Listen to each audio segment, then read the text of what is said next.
So what's up, Sullivan West teachers and students? You got both Bryces here, and today we're going to do some math.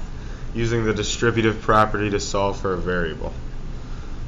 So we're going to start with a pretty easy one right here.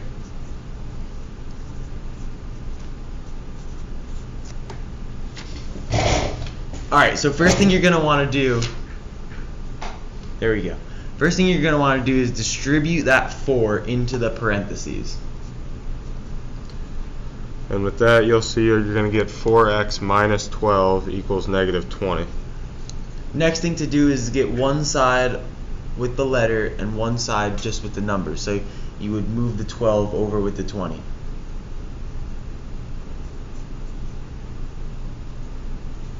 Which becomes 4x equals negative 8. And from there you just divide the 4 from both sides and you have your answer of x equals negative 2. Alright, we're going to hit you with one more problem real quick. Okay.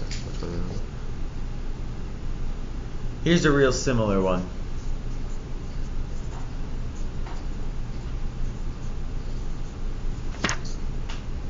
Alright, so you're going to want to start off with the same step, distribute that 7 into the parentheses. And you're going to get 7x plus 21 equals negative 49.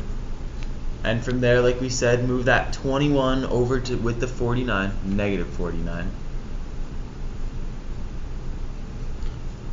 So you're going to get 7x is equal to negative 70. Then divide that 7 through.